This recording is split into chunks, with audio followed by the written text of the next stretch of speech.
The welding course introduces people to the fundamentals of welding.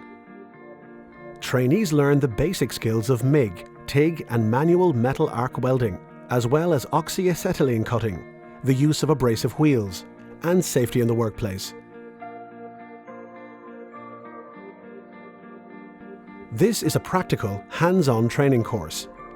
The underpinning theory of welding is delivered in a classroom environment, with the majority of the trainees' time spent on the workshop floor, undertaking practical exercises.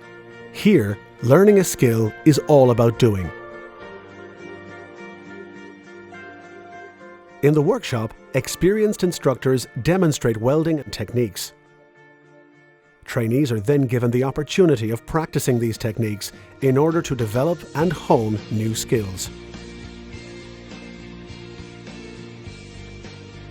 Our welding workshops are equipped to the highest standard, with the most up-to-date welding and engineering technology.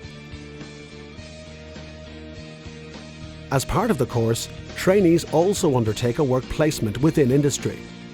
This 4-week period offers trainees a chance to ground their skills and gain confidence in their ability through real-world experience. Having successfully completed the course, trainees are certified to ASME 9 and EN 2871 standards, as set down by the American Society of Mechanical Engineers and the European Committee for Standardization. These certificates are issued by METLAB and are internationally recognized. Having completed this course, trainees have the opportunity of progressing to more advanced training or securing employment in welding fabrication.